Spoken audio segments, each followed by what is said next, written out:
CCTV 김호준의 뉴욕 타임스. 김영민의 시사 돼지. 네.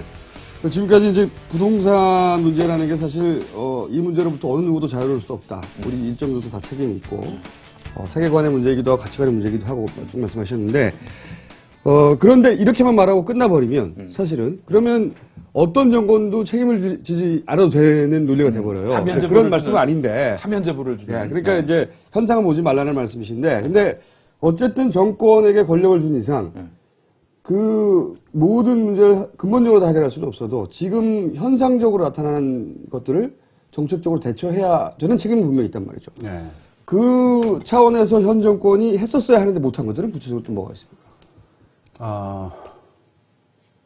글쎄요. 그러니까 너무 많아서 떠오르지는 않는데. 근데 그 너무 많다는 게, 그러니까는 너무 큰 시련이 닥친 거라고 얘기를 할 수도 있어요. 어떤 거냐면은 가령 민주노동당이나 진보신당이 집권하고 있는 상태라고 해서 그럼 그걸 할 수 있었느냐 그런 것 같지는 않습니다. 그러니까는 다시 한번 그 얘기인데 요번 2008년 이후에 지금까지 우리가 부딪히고 있는 상황이라고 하는 거는 누구라고 하더라도 쉽게 답을 찾기가 힘들면서 어떠냐면은 지금까지 우리가 경제 문제에 있어서 당연하다고 생각된 걸 아주 근본적으로 다 한번 검토해 봐야 되는 시점이 되거든요. 그렇기 때문에 이 시점에서 딱 이걸 했었어야 됐다라고 만약에 말을 한다면 할 게 굉장히 많은데, 그럼 그거를 뭐 심상정 씨라든가 이정희 대표 같은 분들이 집권을 가령 대통령이 됐다고 했을 적에 아주 시원하게 할 수 있었을까? 저 그런 걸 잘 모르겠어요. 시대적으로 어려운 점이 있었고, 그러니까 자꾸 이렇게 뭔가 이렇게 제가 면피성 발언을 자꾸 하는 것 같은데 사실이에요. 예, 맞아요. 그러면 이렇게는 말할 수 있습니까? 예.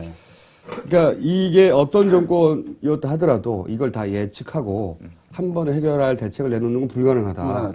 그런데 이렇게는 말할 수 있을까요? 예를 들어서 존재하는 문제를 인정하고 그러면 솔직하게 당장에 완전한 대책은 없다는 거는 공개하고 정부의 한계를 그렇죠. 이제 국민에게 근본적인 이야기를 다시 한번 해볼 타이밍이다 이때가. 바로 그렇습니다. 예. 이런 태도를 취했어야 한다는 거죠. 저는 그렇게 생각합니다. 그리고 이게 돌아가신 양반입니다만은 그리고 제가 살아계셨을 때는 제가 팔뚝질도 하고 욕도 되게 많이 했었던 분인데 돌아가신 고 노무현 대통령 같은 분이 그렇게 저는 좋은 예가 된다고 생각을 해요. 이분이 돌아가시기 전에 FTA 문제를 다시 생각해야 된다 이렇게 해서 파문이 좀 인 적이 있었어요. 살아있을 때는 그렇게 불도저처럼 터미네이터처럼 한미 FTA를 향해서 달려가더니 귀 막고 갑자기 왜 그러냐 그래가지고 심상정 전 의원 같은 분도 막 쏘아붙이기를 하고 그랬었잖아요. 이제 와서 딴소리 아니야. 이제 와서 딴소리 아니야. 예. 그리고 저 진보 쪽에 있는 분들은 굉장히 또 막 욕하고 왜 이제 와서 말 바꾼 다음에 욕하는데 저는 그렇게 안 봅니다. 저는 굉장히 진실하고 훌륭한 태도라고 생각하는데 그분이 한 말씀이 이랬었어요. 자신이 본인이 한미 FTA를 추진하던 2006년, 2007년 상황하고 지금 세계 경제 상황이 완전히 바뀌었다는 거예요. 이 상황에서 이렇게 변화되는 상황에서 몇 년 전에 하던 계획을 계속 추진하려고 했다가는 큰일 날 수가 있다라고 하는 생각이었었어요. 근데 제가 만약에 전 대통령이라는 위치로 간다면은 쪽팔려서도 그렇게 쉽게 말 못 바꿉니다. 왜냐면 무슨 식의 저게 올지 뻔히 아니까 그렇게 못 하는데 그분 같은 경우는 성격이 굉장히 좋더라고 직선적이고 이런 게 있으니까 이런 분이니까 그냥 체면 불구하고 이게 걱정이 되니까 그냥 다 털고 얘기를 하신 거예요. 저는 그렇게 봐요. 그래서 2008년 이후 상황에서 그게 진보가 됐든 보수가 됐든 여가 됐든 야가 됐든 간에 지금 우리가 알지 못하는 어떤 사상 초유의 상태에 지금 도착하고 있다. 오늘 같은 경우에 지금 유가가 지금 $100가 지금 계속 넘었고 예측이니까, 증권사 예측이니까, 믿을 수는 없습니다만, $220 예측도 나왔습니다. 유가가. 예. 지난번에 한번 올라갔을 때 그때 나왔던 액수 정도로 얘기되고 있는 거네요. 예. 그러니까 보통 이거 많이 부르는 데가 어디냐면 미국의 골드만삭스 같은 데가 많이 불러요. 많이 오를 거라는데 보통 $150 같이 예측을 하는데 얼마 전에 어떤 일본 증권에서는 $220까지도 가능하다. 만약에 사우디아라비아로 지금 리비아 사태가 불똥이 튀면은. 근데 지금 같은 70년대의 오일 쇼크하고 지금 오일 쇼크가 벌어질 때 그 충격은 분명히 다를 거예요.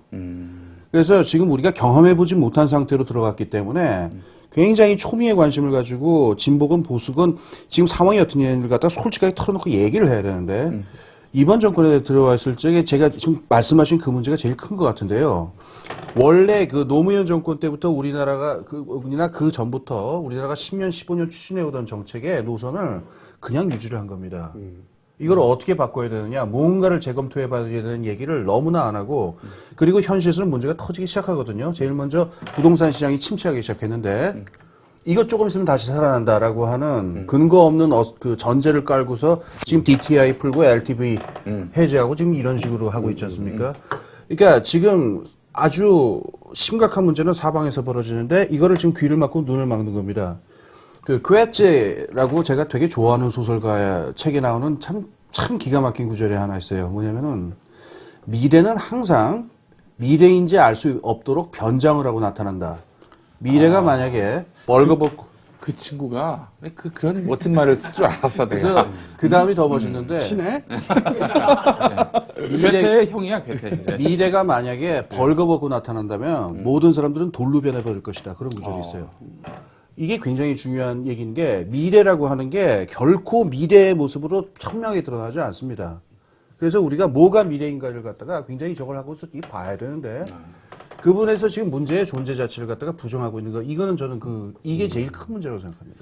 지금 그 미래 리스크에 대해서 쭉 말씀을 하셨는데 아주 너무 걱정이 되는 게 지금 이 정부가 이 위기를 잡고 이제 은폐한다든지 뭐 그 기본적으로 은폐 이전에 자기 성찰의 능력이 없기 때문에 네. 스스로 뭐가 문제인지 돌아볼 생각 자체가 없는 사람들이에요. 은폐도 해. 그리고 나서 예. 눈에 띄는 건 은폐하고 예. 애초에 돌아볼 능력도 없고 예. 눈에 띄는 건 은폐하고 예. 그래서 제가 궁금한 게 다음 정권이 지게 될 위기, 어떤 그 리스크 이런 것들은 어떤 게 있을지 뭐 지금 뭐 국가 채무 문제도 뭐 얘기가 나오고 있고 부동산 침체 얘기도 그렇죠. 그렇고 가장 많이 나오는 게 빚이 너무 늘었다. 네. 예. 아주 쉽게 와닿는 얘기 중에 하나는 예. 그 얘기를 하죠. 그래서 그 뭐 야당 의원들 중에도 다음 정권 그냥 한나라당이 한번 여당에서도 그런 얘기 나와요. 예? 빚이 너무 늘었다는 얘기가. 예, 그래서 이제 야당에서 가져갔으면 좋겠다 이런 얘기가 나올 정도라고 하는데 우리가 예측할 수 있는 2012년 이후의 상황 어떤 것들이 있을까요? 우선 제가 점쟁이도 아니고 그다음에 제가 절대로 그 피하고 싶은 게 뭐냐면은 뭐 위기가 언제 온다 뭐 이런 예측 같은 거 있잖아요. 그런 건 제 전공도 아니고 제가 하고 할 능력도 없고 생각도 없는데. 현재 시점에서 2012년 예. 현재 시점에서 그걸 전제로 좀 생각은 해봐야 되겠죠. 예. 지금 가계부채가 이렇게 큰 상태고 네. 가계부채하고 지금 금융 부분에서의 건전성하고 좀 맞물려 있고 여러 문제가 있기 때문에 그러니까 불확실성 요인이 뭐가 많기 때문에 지금 이 문제를 갖다가 그 풀기 시작을 하는 이게 해소하는 일이 계속 미뤄지고 있었기 때문에 이게 언제 어떤 형태로 문제가 터질지 이건 알 수가 없고 근데 터진다 하더라도 놀랄 일은 아닌 것 같아요. 그런데 제가 생각하기에 확실하게 벌어질 일 그리고 어떻게 보면은 경제의 작동 그 자체보다 더 큰 충격을 줄 수 있는 일이 하나 있는데요. 복지 문제입니다. 복지. 예. 이 복지가 저는 그 복지 정책을 반드시 해야 된다고 생각을 하고 복지 국가로 가야 된다고 그게 믿는데 그 과정에서 어떤 일이 벌어지냐면은 그 어떤 형태가 됐든 복지를 위해서 지출해야 되는 비용이 늘어나지 않을 수는 없습니다. 그게 조세의 형태가 될 수도 있고 뭐 여러 가지 형태가 될 수도 있습니다만은 뭐 불필요한 예산을 예. 줄인다든지. 예. 근데 이게 지금 복지가 될 수밖에 되지 않을 수가 없는 조건이 한 두 가지가 있는데요. 우선 사람들이 지금 돈에 너무 쪼들려 있는 상태입니다. 이게 경제에 보면은 사회적 비용을 계속, 그러니까 경제에 보면은 눈에 보이지 않는 종류의 비용들을 우리가 생활에서 굉장히 많이 지출하는 것들이 많아요. 이게 시장이라든가 뭐 최저임금이나 이런 거는 잘 안 잡히는데 실제로는 굉장히 많이 지출하는 것들이 있는데 지난 10년 동안 이게 착실하게 늘었습니다. 그렇기 때문에 요즘 사람들이 그냥 생활하면서 느낄 수 있는 건데 움직이면 돈이다. 이런 생각들 하시죠. 그렇죠. 네. 그러니까 하다못해 예를 들어 통신비 같은 것도 예. 잘 느껴지지 않는데 굉장히 큰 고정비예요. 통신비도. 예. 그렇죠. 여기에 대해서 가령 그 우리나라 그 보수 경제학자들이 항상 하는 얘기가 우리나라 임금이 굉장히 높다 이런 얘기를 하는데요. 그 임금에서 집값 빼고 애들 교육비 빼보십시오. 뭐가 남나. 맞습니다. 보험비 빼고. 그 전설같이 전해져 내려오는 얘기인데 옛날에 OECD 우리나라 처음 가입했을 적에 우리나라 대표가 그 이태리 대표를 이제 처음 이제 대표단 중에 한 명이 처음 만나서 이제 폼 좀 잡고 싶으니까 이제 딱 OECD 가입했으니까 이제 좀 뭐 폼 좀 잡아보려고 야 우리 1인당 국민소득이 니네보다 높은 거 아니야? 뭐 이런 식으로 말을 붙였나 봐요. 그랬더니 꼴값을 떨었네. 이태리 대표가 그 사람이 씨 웃더니 너희들은 그래봐야 소득의 80%가 집값으로 나가지 않느냐? 우린 그런 거 없다. 그러니까 뭐 그게 진짜로 있었는지도 모르겠고 그 숫자가 맞는 것도 아니겠지만은 분명히 일리는 있는 얘기거든요. 지금 우리가 삶이 그런 형태인데 우리가 임금이 높을지는 모르겠는데 특히 서울이나 경기 지역에 있는 부분에 보면 움직이면 돈입니다. 이 지출되는 비용이 너무나 많기 때문에 이게 뭐의 형태로 나타나냐면은 사람들이 복지에 대한 굉장히 강한 열망으로 나타난다는 거예요. 그래서 가령 지금 무상급식 같은 얘기 말입니다. 지금은 뭐 전 국민적인 하나의 정치 쟁점이 되어 있습니다만은 이거 쭉 운동해 오셨던 분들이 있어요. 근데 5년 전, 7년 전 한번 생각해 보세요. 아무도 이게 이렇게 큰 쟁점이 될 거라고 생각하지 않았었습니다. 다시 말해서 사람들이 어떤 그 지출해야 되는 그 사회적 비용이 계속 전가되어 들어오는 게 계속 늘어나다 보니까 복지에 대한 욕구는 필연적이고 반드시 생길 수밖에 없습니다. 두 번째 요인이 또 있는데 고령화 문제입니다. 지금 그 재정위기가 그 여러 나라에서 지금 벌어지잖아요. 근데 그 재정위기를 지적하는 사람들이 대충 빼먹고 있는 얘기가 있는데 고령화 때문에 그렇습니다. 그거가 굉장히 중요한 원인입니다. 이 재정에서 보면요. 반드시 지출하지 않을 수 없는 돈들이 있어요. 이를테면 노인분들한테 그 지급하는 수당이라든가 이런 것 있죠. 예. 이건 안 줄 수가 없는 돈이에요. 근데 이 숫자가 늘어나면 이게 늘어나지 않을 도리가 없겠죠. 근데 지금 우리나라도 지금 급격하게 지금 고령화되고 있는 상태이기 때문에 네. 복지라든가 이런 부분에서 사회적 지출의 비용은 늘어나는 건 필연적입니다. 그런데 사회적인 그 경제 시스템 자체는 어떻게 되어 있냐면은 이런 비용이 없다라고 하는 걸 전제로 해놓고 그래야만 시장이 활성화될 수 있다라고 하는 원리에서 이걸 갖다가 10년, 15년 동안 이걸 굴려왔기 때문에 언젠가는 이 두 부분이 충돌하게 됩니다. 충돌하게 되면은 이때 싸움이 벌어지면은 어떤 토론의 접점을 찾기가 힘들 거예요. 그래서 제가 정말 두려워하는 거는 뭐 주식시장이 이렇게 되는 거라든가 그다음에 뭐 경기 지표가 이렇게 되는 거 이것도 뭐 두려운 일이지만은 정말 두려운 거는 터져 나오는 어떤 현존하는 사회적인 요구하고 그거를 수용하기가 굉장히 힘들게 되는 현재의 그 경제 시스템하고 이게 충돌하는 순간에 이게 심각한 사회 갈등으로 나타날 것이고 의견 대립으로 나타날 것인데 이 과정에서 굉장한 또 그 사회적 갈등과 비용이 또 증가하겠죠. 이런 일이 다음 정권에 벌어질 거는 제가 보기에는 확실한 것 같아요.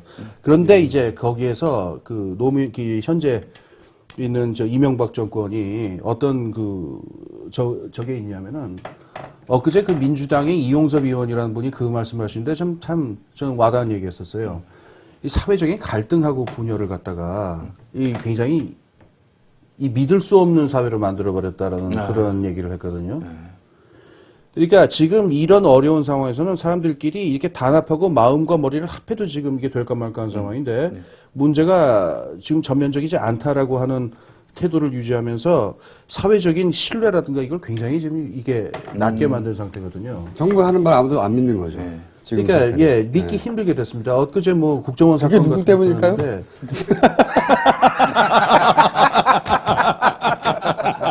아유 궁금해. 그게 누구 때문일까요? 그게 우리가 다음 정권에서 풀어야 되는 문제입니다. 지금 우리가 그 현실을 직시해야 되는데요.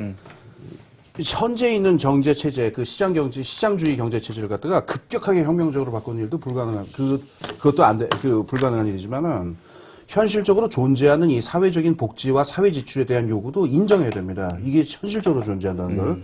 그래서 이 두 개의 접점이 어딘가를 찾기 위해서 머리를 쓰기 위해서 노력을 해야 되는데 지금 우리나라의 그 어떤 이념 갈등이라든가 정치 갈등 같은 게 심해가지고 이 부분에서 다른 쪽 얘기에 대해서 전혀 들으려고 하지는 않고 일방적인 태도를 갖고 있는 것 같아요. 대한민국이 무너진다고 하죠. 그렇게 했다가는. 지금 재밌죠. 그러니까는 저도 이 경제신문에 그 소장님은 그걸 안 하면 대한민국이 무너진다고 하는데, 그죠? 예. 근데 이제 그걸 그렇게 하면은 그걸 하면 이제 대한민국이 무너진다라고 하죠. 그러니까 참 재미난 건데 그 보수신문의 그 경제신문에 사설 쓰는 그 경제과 교수님들 보면은 그 천편일률입니다. 복지하면은 경제는 망한다. 복지 이퀄 그 경제망 이런데 우리가 유럽 그러면서 자꾸 또 무슨 얘기까지 하면 유럽 재정위기 봐라 뭐 이런 얘기도 하고 그래요. 근데 우리가 유럽에 있는 나라들을 복지 지출이 많은 순서로 이렇게 따지면은요, 재정위기 순서하고 거꾸로 되어 있습니다. 복지 지출을 제일 안 하는 나라들이 제일 심한 재정위기에 시달려 있고, 그게 이제 제일 남쪽에 있는 나라들이죠. 그 다음에 중간에 있는 나라들이 이제 중간을 차지하고 있고, 북쪽에 있는 나라들, 스칸디나비아에 있는 나라들은 복지 지출이 말할 수 없이 높고, 재정도 제일 건전한 나라들입니다. 복지를 많이 해서 경제가 튼실한 겁니까?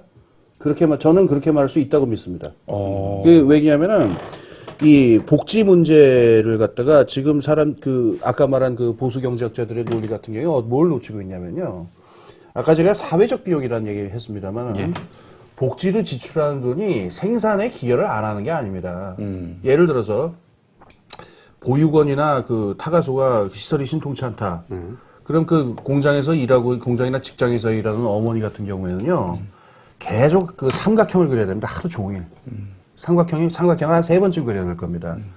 그러니까 피곤하고 자꾸 딴 데 가야 되고, 그 다음에 정신이 집중이 안 돼가지고 일을 하기도 힘들고, 그 다음에 등등등입니다. 이런 말을 들을 수 없습니다. 그런데 한번 생각을 해보십시오. 만약에 우리가 스웨덴처럼 또는 어떤 저쪽에 있는 나라들처럼 아이의 교육 문제라든가 보육 문제가 해결된다라고 내가 걱정할 필요가 없다고 했을 적에 이게 노동 생산성에 어떤 기여를 할 것인가.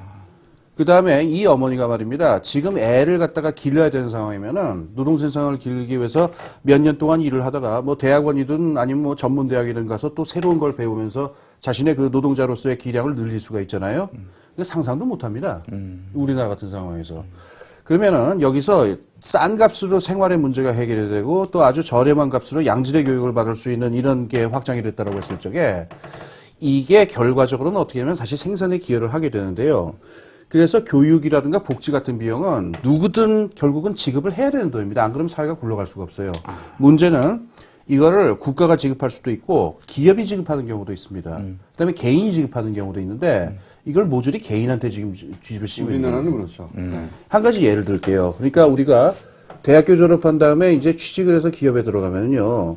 별돌이 없습니다. 처음 몇 년 동안은 이 수습 사원으로서 어떤 경력을 쌓아야 되고 훈련을 받아야 되는데 이 비용을 누가 내야 될까요? 그러면은 대학 졸업한 직후 25살이나 24살부터 30살 때까지의 생산 과정에 적응하는 비용을 이걸 누가 내야 될까요? 이거를 제 기억에 70년대, 80년대 정도까지는 대기업의 경우엔 기업이 냈습니다. 그렇죠. 예. 그래서 그냥 우르르 뽑아가지고 먹여주고 살려주면서 이렇게 때려가면서 가르쳤죠. 이렇게 해라. 그러네요. 요즘은 그렇지 하지 않습니다. 요즘은 경력상을 뽑습니다. 예. 그래서 대학 졸업한 다음에 훈련시킬 필요가 안 쓰는 거죠. 그렇죠. 예. 5년 동안, 6년 동안 중소기업을 다니던 MBA를 하든 회계사를 따든 누구들이 알아서 이 능력을 길러와라. 우리는 그때 가서 뽑겠다. 그럼 요만큼의 비용은 누구한테 지금 나가고 있습니까? 지금은 개인이 맡고 있습니다. 그래서 어학연수를 가야 되고, 로스쿨을 가야 되고, MBA를 해야 되고, 이렇게 되는데, 이거에 대해서, 이게 됐을 경우에, 그래서 우리나라 많은 사람들이 MBA를 하고 좋은 교육을 받으면은, 그거는 뭘로 연결되면은 기업의 생산성으로 연결되게 돼 있죠. 그런데 이 비용에 대해서 이거를 반드시 개인이 내야 되느냐라고 하는 얘기를 안 하는 겁니다, 사회 전체가. 복지라고 하는 거는, 제가 갑자기 무슨 복지 전도사가 된 것 같은데, 이 스웨덴 사람들이나 20세기 형태의 복지 같은 경우에는, 이렇게 해서 사회적 비용하고 생산이라고 하는 영역이 어떻게 서로 연결되어 있는가. 그래서 서로 불필요한 고통이나 불필요한 참상을 줄이면서 이게 어떻게 생산이라고 하는 영어 쓰자면 시너지로 연결될 수 있도록 할 것이냐. 이 시스템을 아주 정교하게 짠 겁니다. 그렇기 때문에 복지가 많은 나라일수록 무슨 경제가 망하고 이러기는커녕 스웨덴 같은 나라는 폐쇄 경주도 아닙니다. 수출 굉장히 많이 하는 나라고 노동 생산도 굉장히 높고 복지도 잘하고 경제 성장률도 높고 이런 게 나타날 수 있다는 거죠. 그러니까 확 와닿는 이야기인데 예. 예전에 생각해 보면 이제 영어를 강조했을 때 예. 영어 하나만 놓고 보더라도 보통은 기업이 회사원을 뽑아서 영어 교육을 회사에서 비용을 대서 시켰어요. 예. 그죠? 그리고 시험을 보게 하고. 예. 요즘은 그걸 자기가 해야 되는 거죠. 그렇죠. 말하자면 회사가 그런 비용도 다 개인한테 떠넘겨진 거군요. 말하자면 개인이 연수를 가야 되고 개인이 학원을 다녀서 그리고 그 수준에 도달해야 기업이 이제 뽑는 거죠. 그렇죠. 심지어 개인이 성형수술까지 하는 이런 같은 그게 누구 때문이야? 때문이지 뭐. 예. 그러니까 이런 생각이 들어요. 아, 우리나라에서 이거 사회 안전망이라는 게 결국은 가족인 거예요. 그렇죠. 아, 사회 안전망이라는 시스템이 없다 보니까 다 개인한테 떠넘기니까 그 개인이 갈 데가 어디 있어요? 그렇죠. 갈 데가 없으니까 가족한테 비비는 거예요. 그렇죠. 어, 근데 제가 보기에는 그것도 IMF 지나면서 굉장히 많이 해결됐죠. 그렇죠. 자, 그럼 마지막으로 이 얘기 좀 해봤으면 좋겠습니다. 그 뱅크론 있잖아요. 네. 그러니까 구체적인 얘기를 마지막으로 한번 하고 넘어가고 싶은데. 저축은행 사태. 네. 왜냐면 이거는 사람들한테 굉장히 충격적인 일이거든요. 은행이 망한다. 이건 되게 충격적이에요. 그러니까 소위 이제 우리가 흔히 말하는 은행, 4대 금융기관 흔히 말하는 그 은행은 제1금융권은 아닌데, 그죠? 그런데 사람들 머릿속에는 은행이라는 거예요, 이게. 어쨌든 금융위원회 감독을 받고. 은행은 맞습니다. 그렇죠. BIS 기준을 지켜야 하고. 네. 그러니까 이제 제가 드는 생각은 뭐냐면, 어쨌든 사람들이 은행이 문을 닫고. 그렇지 뭐 예금이 있으니까 그렇죠. 뭐. 예. 그래서 사람들이 그 인출하려고 달려가고. 하는 사태에 대해서 사실 굉장히 충격적으로 받아들이거든요. 예. 이건 왜 이런 일이 일어나는 알겠습니다. 겁니까? 왜 누가 그리고 현 정권은 뭘 잘못한 겁니다. 이걸 주시고요. 뭘 잘못한 거야 도대체? 아마 제가 이건 그냥 추측인데 그 저축은행도 은행인데요. 왜 그러냐면 어떤 면에서는 사람들이 예금을 받습니다. 그렇죠. 그러니까 그 면에서 상업은행하고 똑같은 저거를 가지고 있고 은행에 여러 가지 저게 있는데 은행에 관계된 이제 재미난 그 속담이 하나 있어요. 뭐냐면은 헨리 포드라고 옛날에 그 자동차 공장 맹는 사람인데 은행이 어떻게 운영되는지를 사람들이 알면은 그날 밤으로 혁명이 일어날 것이다. 그런데 다행히도 사람들이 모른다 이런 얘기예요. 뭘 갖고 한 얘기냐면은 은행은 사람들이 보통 어떻게 생각하냐면요. 은행이 사람들한테 저금을 모아 그 모은 돈을 꿔주는 거로 생각을 하거든요. 전혀 그렇지 않습니다. 그러니까 이런 식의 착각이 그러니까 경제학 교과서에도 나오고 그다음에 법제도에도 이렇게 되어 있는데 실제 현대에 있는 은행에서는요. 예금을 얼마를 받았느냐 하고 내가 어느 만큼 그러니까 대출을 해줄 수 있느냐라고 하는 거는 체계적으로 괴리하게 돼 있어요. 쉽게 말해서 내가 가진 돈이 별로 없더라도 그 화폐를 얼마든지 창조할 수 있다는 겁니다. 옆에 있는 은행들하고 이 손발만 맞으면은. 그래서 자기 자본 비율이라는 걸 만들어 놓은 거죠. 이 네, 이하로 그렇죠. 떨어지지 그렇죠. 말라고. 그렇죠. 네. 어느 이상은 은행 창출하지 말라고.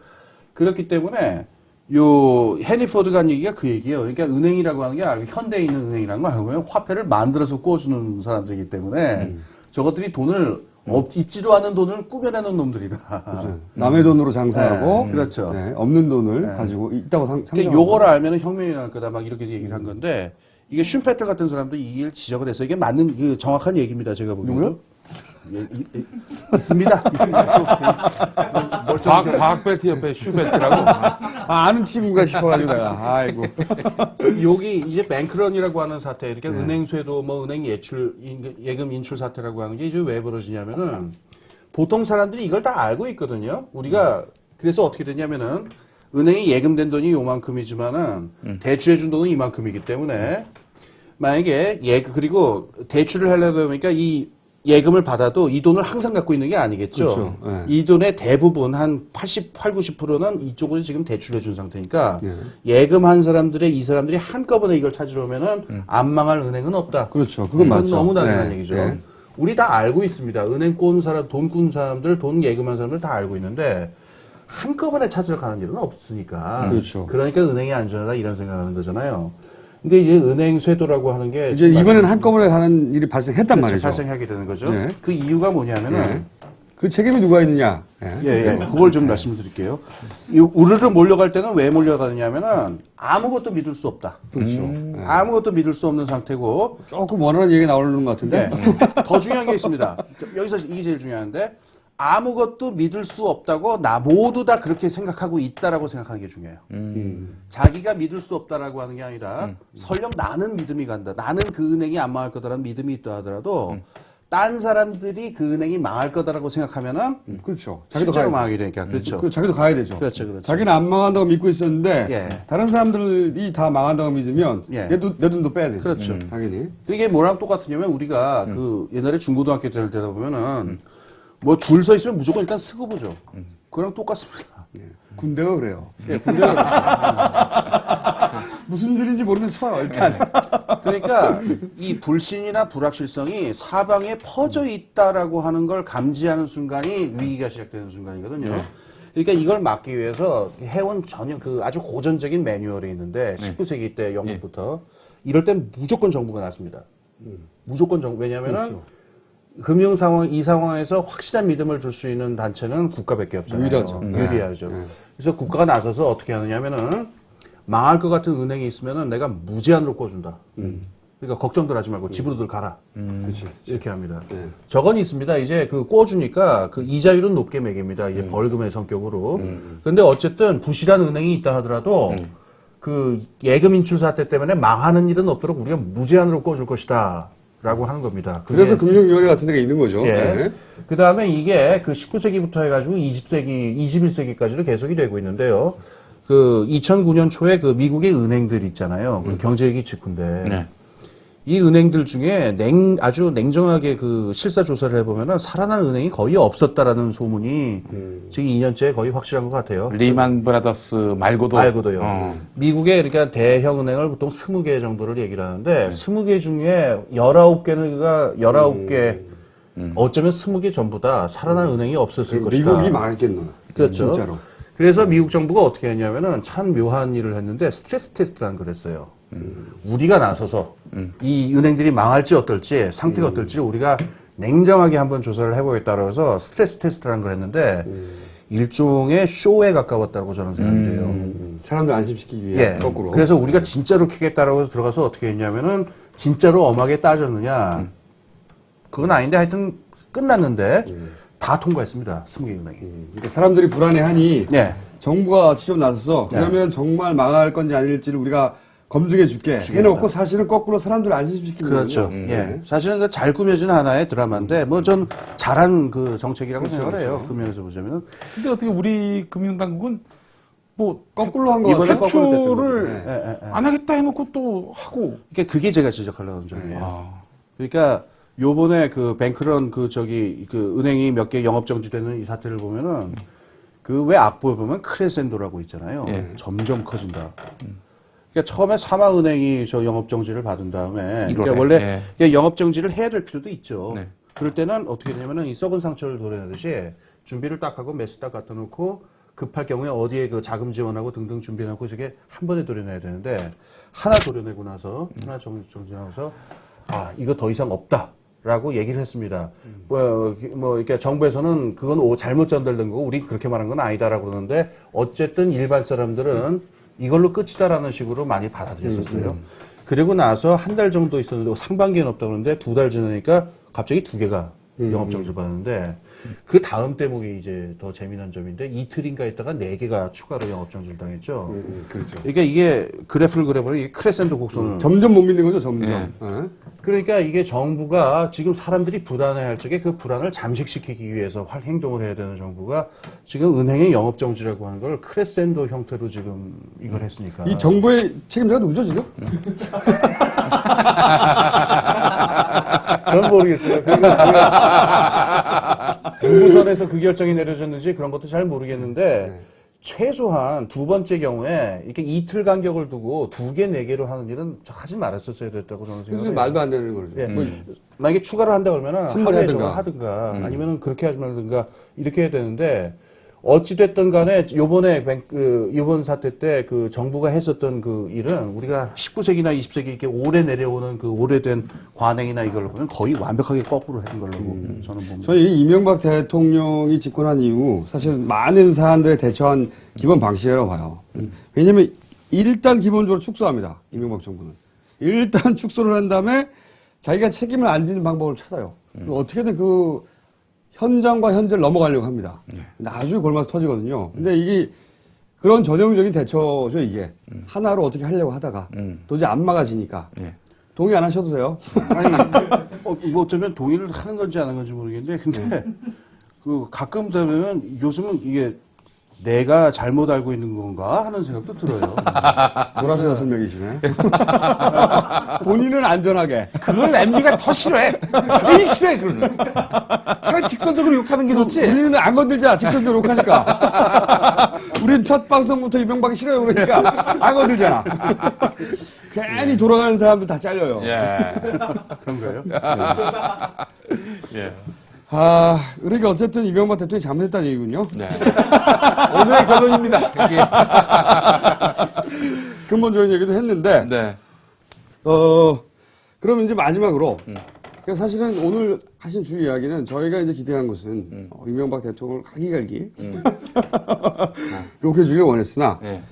이 소장님께서는 지식인이다 보니까 근본적인 이야기, 그 철학적 관점에서, 가치관의 관점에서 그런 부분도 있고 이런 걸 또 짚어주셨는데, 또 우리가 뭐 예를 들어서 진보 집권 시대를 갈망하는 분들이 많이 계시잖아요. 무엇을 대비해야 되고 어떤 원칙에 서야 되는 것인지에 관한 구체적인 그림을 보여주신 것 같아요. 예. 구체적인 그림은 안 나오고요. 방향성을 제시해 주셨어요. 방향성을. 네. 정리를 한번 해주시죠. 이렇게 정리가 안 돼서 지금 둘이서. 지금 제가 이게 경제 문제를 정치화하는 것의 위험성을 느끼게 된 계기는요. 네. 사실은 노무현 정권 시절에 진보 세력이라고 하는 사람들이 노무현 정권에 대해서 취한 태도가 그랬었어요. 보수만이 아니라 최초 보수가 노무현 정권을 공격하기 위해서 사용했던 프로파간다가 그거였는데 제가 보기에는 진보 쪽이 더 진영- 심했어요. 어떤 의미에서 그랬습니까? 어떤 의미에서 그랬냐면은 그러니까 너무 많아서 열거도 못 하겠네요. 그러니까 무슨 비정규직 문제부터 시작해가지고 그러니까는 진보 세력이 자기들한테 소중하다, 스스로 이렇게 소중하다고 생각되는 아젠다들 있잖아요. 네. 이 부분에서 조금이라도 건드리는 순간마다 이 경제의 실정, 그래가지고 아주 잔인하게 노무현 세력에 대해서 비판을 하고 이랬었어요. 그런데, 거기 보면 일리가 있는 부분도 물론 없는 게 아닙니다. 분명히 노무현 정권 잘못한 것도 많고, 그러니까. 그런데 제가 그때 든 생각은 뭐였냐면은, 한마디로 이겁니다. 이게 노무현 욕한다고 이게 무슨 답이 나오냐. 답대로 붙는 거죠, 거기다가. 예. 네. 그러니까 그때 제가 볼 적에 저는 이제 그때 당시에 진보 세력이 그때부터 위기라고 생각하는데 진보 세력이 정말로 어떤 집권을 하고 뭔가 사회의 새로운 저거를 제시하기 위해서는 누구 욕하는 걸로 해결을 보려고 해서는 안 돼요. 자, 그렇다면 저는 이런 질문을 좀 던지고 싶은데 유력한 대선 후보로 꼽히는 유시민 전 보건복지부 장관 지금 방송 나갈 시점에 아마 국민참여당 대표가 됐을 텐데 얼마 전에 중앙일보와의 인터뷰에서 무상복지는 그야말로 구호다, 헛공약이다 이렇게 일축을 하셨는데 그 부분은 어떻게 보십니까? 알겠습니다. 그럼 제가 또 직설적으로 또 이렇게 무슨 사람에 대해서 논평하는 건 저는 좋아하지 않으니까 좀 또 두루뭉술이하게 얘기를 좀 해야 되겠는데 그분들 지금 복지 문제를 얘기를 할 적에 놓치고 있는 게 있는데요. 복지 문제를 사람들이 자꾸 경제 문제로 보는 것 같아요. 제가 보기엔 복지 문제는 정치 문제입니다. 거꾸로. 정치적으로 해결해야 되는 문제예요. 예를 들어서 이렇습니다. 이게 시간이 없더라도 좀 이 얘기 좀 해야 될 것 같은데 얼마 전에 왜 날치기 통과 때 여러 가지 복지 관련 법안이 이렇게 됐다 이런 적이 있었잖아요. 나라가 줄었다. 그러니까 갑자기 어떤 시민운동 하시던 많은 존경을 받는 분인 중에 하나가 뛰어나오셔가지고 우리가 운영하는 자선단체에 돈을 내라, 국민 여러분. 우리가 날라간 복지 부분을 우리 자선단체가 나서서 해결을 하겠다라고 하면서 그래서 또 상당히 많이 기부를 했습니다. 그 자선단체가 돈을 많이 거둔 것은 저는 기쁜 일이라고 생각하는데 그 관점은 저는 굉장히 잘못된 관점이라고 생각합니다. 복지는 권리입니다. 다시 말해서 우리가 60, 70대 산동네에 있는 독거노인 분들이 있죠.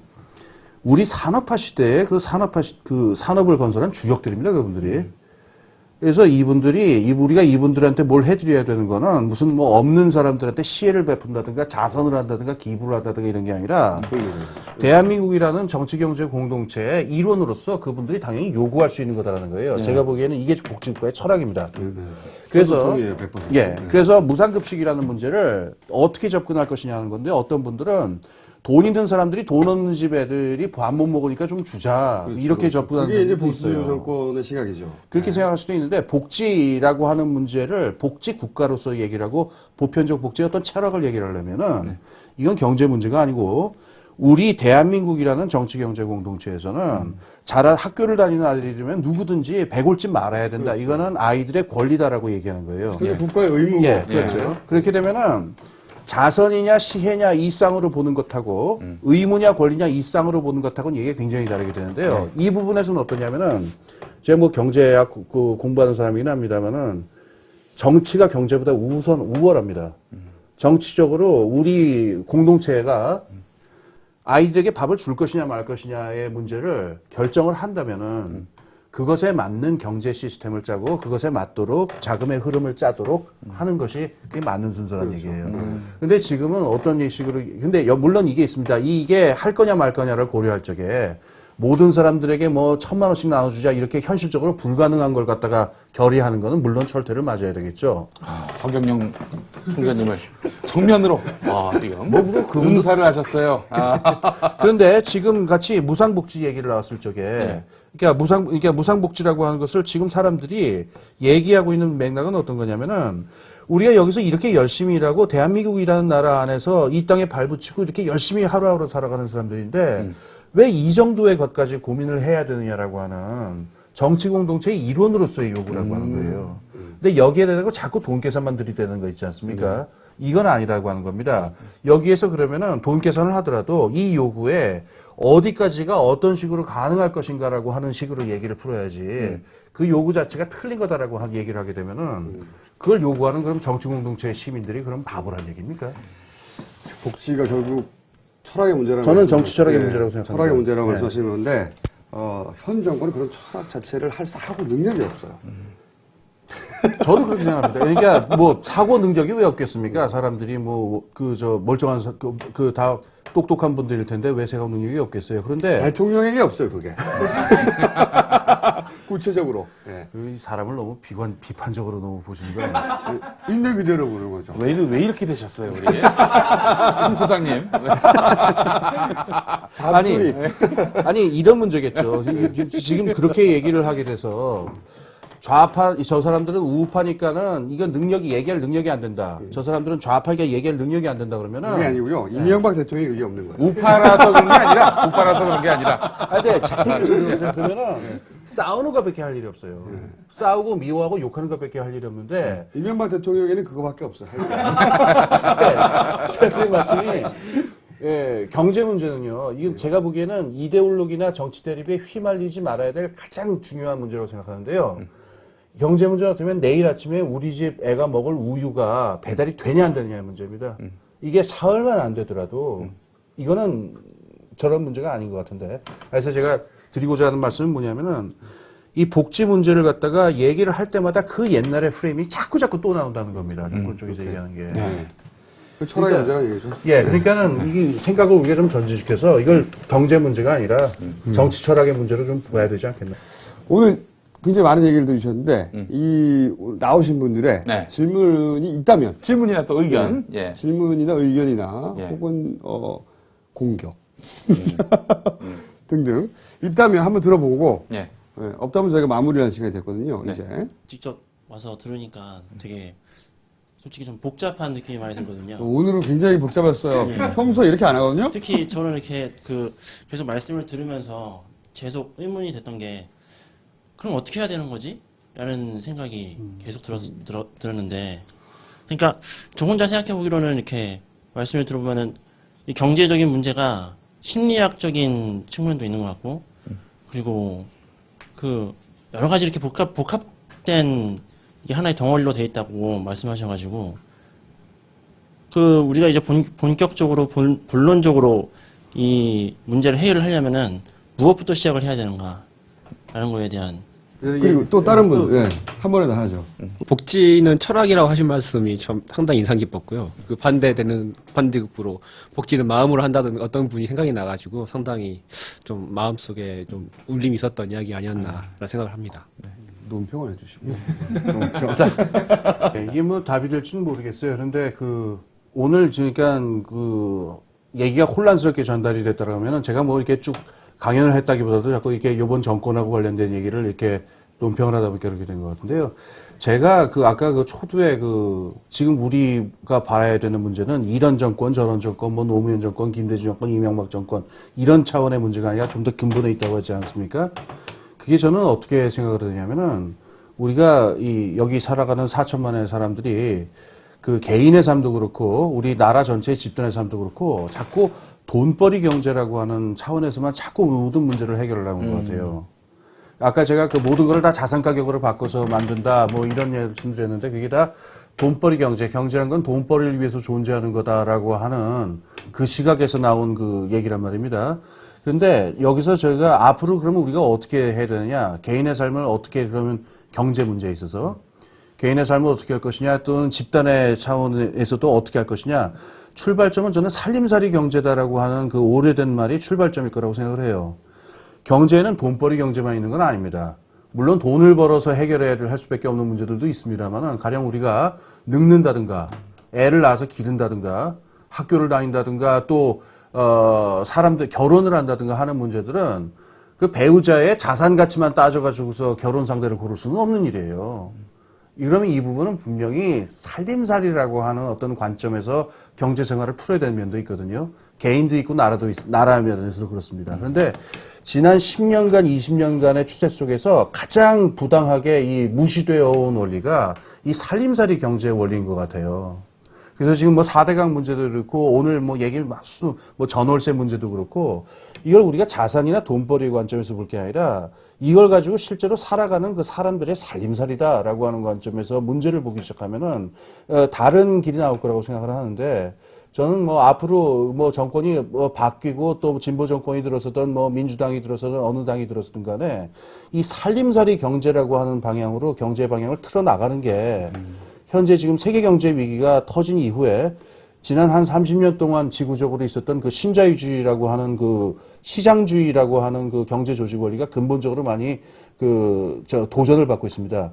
여기서 어떤 돌파구 새로운 방향을 많은 사람들이 원하는데 저는 우리나라도 그렇고 개인도 그렇고 돈벌이 경제가 아니고 돈벌이 경제만 있는 게 아니고 살림살이 경제가 더욱더 근본적이고 기본적인 것이다라고 하는 관점을 가지는 게 그 방향이 아닐까 저는 그렇게 생각을 합니다. 그러니까 돈을 얼마나 벌지 이게 아니라 예. 사람이 사람답게 살려고 하면 어떻게 해야 되느냐 이 관점에서 봐야 된다. 예. 그런 말씀이신 거죠? 예, 그럼 경제도. 그렇습니다. 예. 심지어 돈벌이 자체도 살림살이의 일부입니다. 돈벌이가 따로 존재하는 게 아니라 살림살이를 잘해서 좋은 삶을 살기 위해서 우리가 돈을 버는 거지. 뭐 돈 벌어가지고 돈으로 무슨 뭐. 간단한 공지사항 말씀드리고, 예, 저기 방청 원하시는 분들은 반드시 뉴욕타임스 블로그, 그 team.hani.co.kr 자막으로 /CCTV. 다음 주에는 정치평론가 고성국 박사와 함께하는 고성방가 시간이 마련되겠습니다. 매주 바뀌어 무슨 코너가 나오는 사람 똑같은데 매주 바뀌어. 예. 자, 오늘 저 홍기빈 교수님, 박사님, 소장님, 형님 감사했습니다. 그리고 진행자 네. 공준파 진행자. 예. 앞으로도 이 정권이 끝날 때까지 계속 진행자 위치를 유지하시기를 간절히 기원하면서 저희는 오늘 마치도록 하겠습니다. 감사합니다. 고맙습니다. 예.